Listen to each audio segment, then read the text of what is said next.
Hola y bienvenidos a Zona DRS. Hoy nos vamos a sumergir en una situación que la verdad es fascinante en el mundo de la Fórmula 1.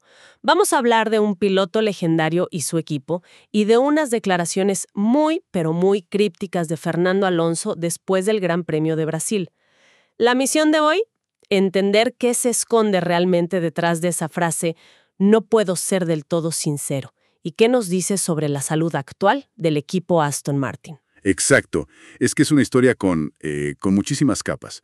Por un lado, tienes un equipo que arranca la temporada de una forma espectacular, increíble, y que después entra casi en caída libre. Una caída preocupante. Preocupantísima. Y por el otro lado, tenés a un piloto que es famoso por su honestidad brutal, casi sin filtro, y que ahora de repente parece que mide cada palabra que dice. Vamos a analizar esa tensión que se siente, ¿no? Entre la frustración que se ve en la pista y esa diplomacia casi forzada que muestra afuera. De acuerdo, a ver, vamos a desglosar esto. Todo el drama explota en un momento clave. Le preguntan a Alonso por su fin de semana en Brasil. Es que eso es lo fascinante, y es algo que los análisis que revisamos destacan muy bien. Esa frase condensa un problema que parece crónico del equipo esta temporada. Alonso sostiene, y lo ha dicho de varias formas, que él es capaz de sacarle el 100% al coche casi desde la primera vuelta. Desde el minuto 1. Exacto. Y eso se nota muchísimo en los fines de semana con formato sprint, donde hay poco tiempo de práctica. Ahí su talento y su experiencia simplemente brillan. Claro, porque todos los equipos están un poco a ciegas. Y él, con su experiencia, encuentra el límite mucho antes que nadie. Justo. Pero ¿qué pasa? A medida que avanza el fin de semana, sábado o domingo, los demás equipos y pilotos, como él mismo dice, van espabilando, empiezan a entender sus coches, optimizan la puesta a punto y encuentran el ritmo. El problema es que mientras los demás progresan, Aston Martin se queda quieto. o peor, a veces como vimos en Brasil, retroceden. Pasan de ser súper competitivos el viernes a ser totalmente irrelevantes el domingo. Y lo de Brasil fue el ejemplo más extremo de todos. El análisis es demoledor. Menciona que no solo Alonso, sino Stroll también, estaban en una posición muy prometedora. Pero para la carrera larga es que simplemente desaparecieron. Se convirtieron, y estas son palabras textuales de una fuente, en claramente el último equipo. Pasar de un top 5 a ser el farolillo rojo en menos de 48 horas. Es una caída brutal. Y esa caída nos lleva directo a la estrategia, que fue otro punto muy criticado en los análisis. Con el coche sin rendimiento, el equipo toma una decisión que se describe como osada y valiente. O desesperada, ¿no? Yo diría que más bien desesperada, sí. Deciden usar el neumático duro con Alonso para intentar algo radicalmente distinto. Sabían que el blando, la opción lógica, no les funcionaba para nada. Una apuesta que salió terriblemente mal. Un desastre total. Pero aquí viene la ironía que subraya el análisis. La estrategia de Aston Martin no sirvió para su propia carrera, pero les sirvió a todos los demás. Fue como un servicio público. Exactamente. Su experimento fallido le demostró a toda la parrilla que el neumático duro no era una opción viable. Básicamente se sacrificaron para darles información valiosa a sus rivales. Eso es increíblemente doloroso. Es como decir que tus herramientas de simulación están tan perdidas que tenés que usar la carrera real como un test. Un test que encima beneficia a los demás. Y ahí está la pregunta clave que se plantea. ¿El problema es del concepto del coche? ¿De los simuladores que no coinciden con la pista? ¿O es algo más profundo? ¿De la capacidad del equipo para reaccionar y evolucionar en un fin de semana? Y todo apunta a que pueden ser las tres cosas a la vez. Lamentablemente sí. Y esa incapacidad para evolucionar es el núcleo de la tensión, porque el análisis contrasta al Alonso de hoy con el de antes, y la diferencia es abismal. Se sugiere que se está conteniendo muchísimo. Lo comparan con el Fernando de Renault, de McLaren, de Ferrari, y dicen que el de ahora es un corderito o una hermanita de la caridad.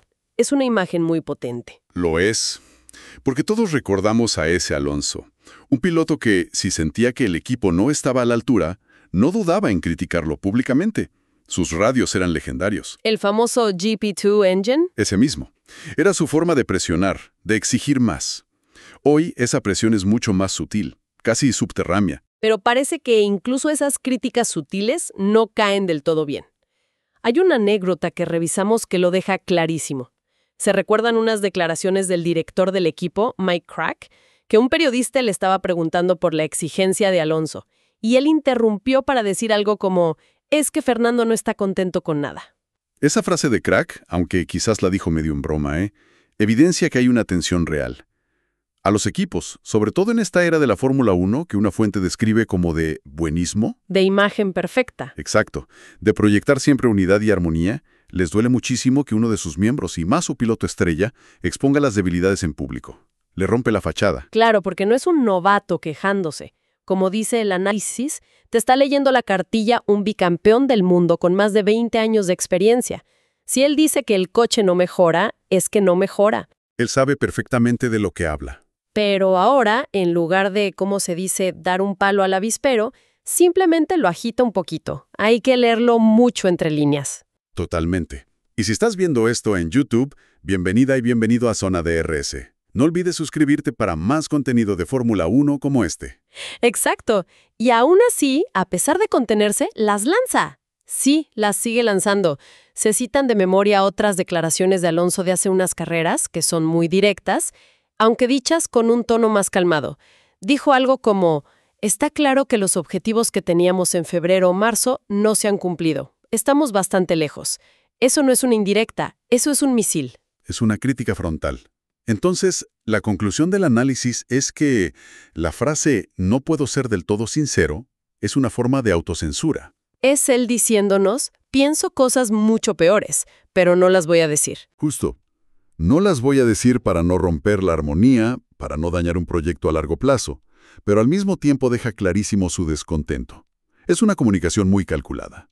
Y todo esto, inevitablemente, nos lleva al futuro. Parece que todo el discurso es esperemos a 2026. Toda la esperanza está puesta en el gran cambio de reglamento. Sí, el 2026 es como la tierra prometida. Se habla de la llegada del genio Adrian Newey, de la nueva fábrica, que es una maravilla, de la alianza con Honda. En el papel, suena a la receta perfecta para un equipo campeón. Suena el plan maestro, sí. Pero ojo, que el análisis advierte muy seriamente sobre el exceso de optimismo y usa una analogía que me pareció brillante. Compara a Aston Martin con un futbolista de élite que vuelve de una lesión grave. Tiene la alta médica, puede entrenar, pero le falta ritmo de competición. Le falta esa chispa, esa capacidad de reaccionar en mitad del partido. Justo eso. Aston Martin como equipo todavía está muy verde en ese sentido. Les falta esa eficacia casi automática en las decisiones, la perfección en los pit stops, la agilidad en la estrategia en tiempo real.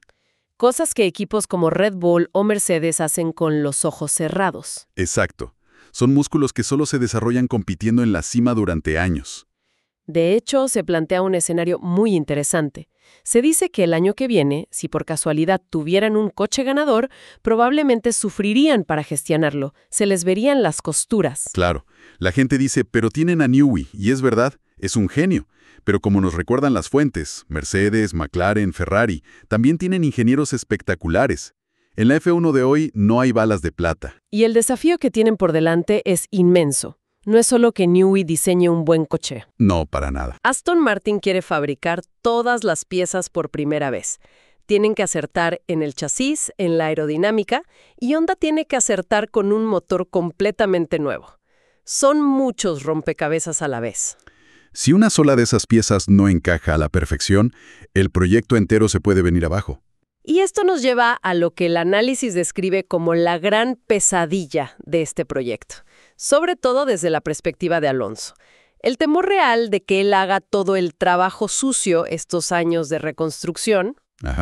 De poner los cimientos, de profesionalizar al equipo. Exacto.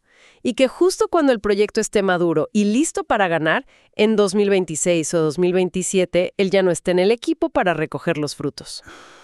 Es que su edad, va a cumplir 45 años, es un factor inevitable. Es un reloj de arena que, lógicamente, se está acabando. Ese es el gran drama de fondo en toda esta historia. Es una carrera contra el tiempo. Entonces, para resumir, la frustración de Alonso en Brasil, esa frase, es solo la punta del iceberg. Debajo hay un problema mucho más profundo en Aston Martin, una incapacidad para evolucionar que apunta a debilidades operativas. Y aunque Alonso está siendo más diplomático, la tensión es palpable. Y la gran apuesta de 2026 es justo eso, una apuesta muy arriesgada. Claro, tener a Newey y Honda genera una esperanza enorme, es innegable. Pero la cruda realidad es que el equipo necesita madurar operativamente a una velocidad increíble. No basta con tener los mejores ingredientes, hay que saber cocinar. De hecho, el análisis se cierra con una perspectiva bastante sombría para la próxima carrera en Las Vegas. La califican como una de las peores del año para el coche actual. Parece que el sufrimiento podría continuar. Y esto nos deja con una idea final para reflexionar. Una que cambia un poco el foco de la discusión. El debate siempre es si Aston Martin logrará construir un coche ganador para Alonso a tiempo. Antes de que se retire. Claro. Pero quizás la pregunta más crítica, mirando al mercado de pilotos de 2026 que va a estar totalmente abierto, es otra. Si finalmente lo consiguen y construyen ese coche campeón, ¿lo estarán construyendo para él o para la siguiente gran estrella que busque un asiento para ganar? Una pregunta que queda en el aire y que sin duda dará mucho de qué hablar. Gracias por acompañarnos en este análisis en Zona DRS. No olviden suscribirse y seguirnos para no perderse ningún episodio. Hasta la próxima.